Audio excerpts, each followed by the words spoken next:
Hello बच्चों, question number 16 JEE advance का PYQ. इस बार फिर से आइसोमेरिज्म का क्वेश्चन है और आइसोमेरिज्म तो ट्रिकी लगता ही है, इसमें क्या ही कहना है। तो इस बार पूछा है कि इनमें से कौन से दो दो लोग हैं जो सेम तरह का आइसोमेरिज्म दिखाते हैं। अब क्या है ना कि अगर सेम तरह का आइसोमेरिज्म पूछा है तो हमारे दिमाग में सिर्फ जी आई ओ आई ये सब नहीं चलना चाहिए, दोनों चलना चाहिए कि स्ट्रक्चरल भी हो सकता है जैसे आयनाइजेशन वगैरह, और दूसरे तरह का स्टीरियो भी हो सकता है जो अपने होते थे ज्योमेट्रिकल आइसोमेरिज्म और ऑप्टिकल आइसोमेरिज्म। ठीक है। अब कोऑर्डिनेशन नंबर सबका यहाँ तो 6 है, 6 है, 6 है पहले दो ऑप्शन में, फिर 4 4 वाला भी है।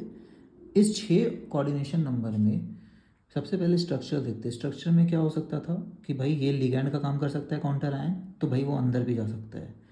तो यहाँ पे अंदर जा कर के क्या ये आयोनाइजेशन बोल सकते हैं? नहीं। इसको पानी में डालेंगे तो भी क्लोरीन आयन मिलेगा, इसको पानी में डालेंगे तो भी क्लोरीन मिलेगा।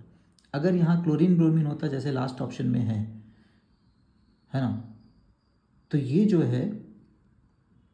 है इसका आयोनाइजेशन आइसोमर पॉसिबल है। क्या होगा इसका आयोनाइजेशन आइसोमर?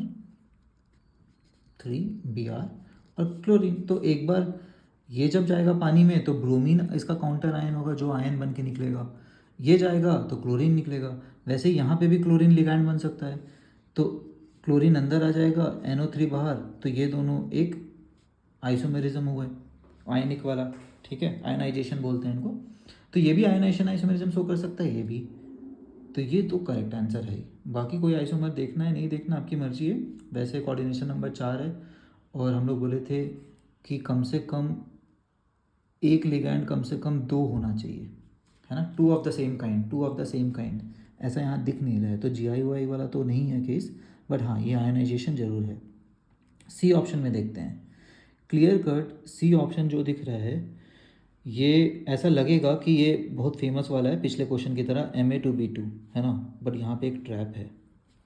Ma2B2 या फिर कोऑर्डिनेशन नंबर 4 वाला ज्योमेट्रिकल आइसोमेरिज्म तभी दिखाता है जब वो स्क्वायर प्लेनर हो।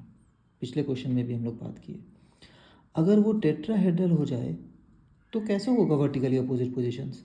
कैसे ट्रांसोसिस बोलेंगे? नहीं बोल सकते, सब अगल बगल ही होता है इसमें 3D में। ठीक है, तो गड़बड़ ये है कि इस बार जो है यहाँ पे ये कोबाल्ट वाला जो है ये वीक फील्ड के साथ है और कोबाल्ट का चार्ज आएगा 2+, है ना। ऑप्शन नंबर सी में कोबाल्ट को अगर X बोले तो टोटल हेलोजेंस, ब्रोमीन का भी चार्ज -1, क्लोरीन का ही -1, टोटल चार्ज -2। यहाँ से X कितना आ रहा है? +2, है ना। और कोबाल्ट होता था S2D7, तो ये D7 है सिर्फ। कोबाल्ट +2 का बात करें तो S0D7, और D7 में ये वीक फील्ड है, तो क्या D7 वाला का पेयरिंग वेयरिंग होगा? नहीं होगा। तो इसका हाइब्रिडेशन क्या आएगा? sp3। और अगर sp3 आया इसका तो वो क्या होता है? sp3 tetrahedral. क्या टेट्राहेड्रल ज्योमेट्रिकल आइसोमेरिज्म शो करता है? नहीं। तो ये देख के लग रहा है जैसे ज्योमेट्रिकल आइसोमेरिज्म शो कर देगा, बट नहीं करेगा। ठीक है, तो ये एक ट्रैप क्वेश्चन है, इसको लिख सकते हैं कि ये ट्रैप है। सी ऑप्शन देखते साथ लगेगा कि अरे ये तो मस्त, इतना इजी दे दिया है, तो इसमें तो जीआई हो रहा होगा, क्योंकि किसी को याद तो रहता नहीं है। और ये टेट्राहेड्रल क्यों नहीं है? इसमें भी तो वीक फील्ड लिगैंड है, क्योंकि हम लोग बात किए हैं कि 4D 5D सीरीज़ के लिए कोई वीक फील्ड होता ही नहीं है। तो यहाँ पे प्लैटिनम साहब जो है 2+ पे है, तो प्लैटिनम साहब जो है अपना पेयरिंग वेयरिंग कर करके क्या बना देंगे? DsP2। ठीक है, समझ आया? तो ये एक ट्रैप क्वेश्चन है। For me this is a trap question. तो इस पर ध्यान देना है कि प्लैटिनम वोटेनम भाई सब, उसके लिए सारे लिगेंड स्ट्रॉन्ग फील्ड लिगेंड ही होते हैं। ओके, और ऑप्शंस देखते हैं। ऑप्शन नंबर बी देखते हैं हम। बी स्ट्रेट फॉरवर्ड है रिलेटिवली। अब ये स्ट्रेट फॉरवर्ड लग रहा है। पिछले क्वेश्चन में हम लोग बात किए थे कि GI कोऑर्डिनेशन नंबर 6 हो चाहे 4 हो, अगर एक लिगैंड का 2 मिल जाए तो GI शो कर देगा। तो है क्या? Ma4B2, है ना। बी वर्टिकली अपोजिट भी हो सकता है, अगल बगल भी हो सकता है, तो इसके सिस और ट्रांस होते हैं।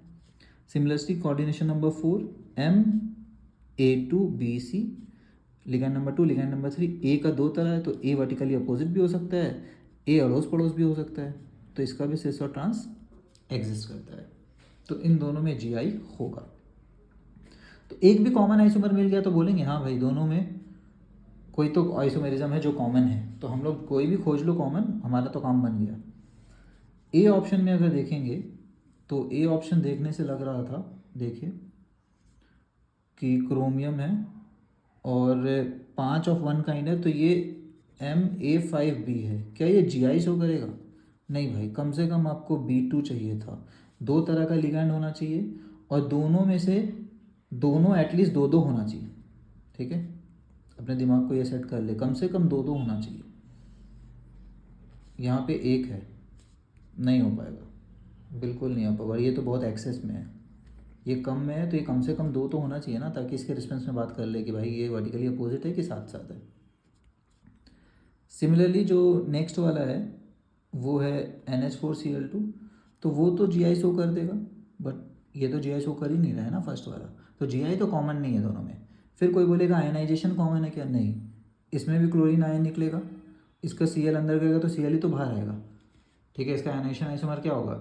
चलिए लिगैंड को आयन आयन बना दीजिए और आयन को लिगैंड बना दीजिए, फिर भी तो क्लोरीन ही है दोनों तरफ। NH3 तो बाहर नहीं आ सकता, NH3 तो आयन का काम नहीं कर सकता, तो इसमें आयनाइजेशन आइसोमर है ही नहीं। ठीक है, तो 16th वाले में कुछ भी कॉमन नहीं आएगा।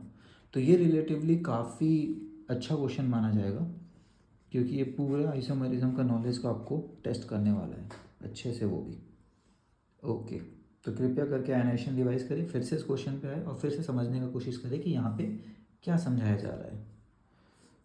ठीक है, bye everybody, thanks for watching.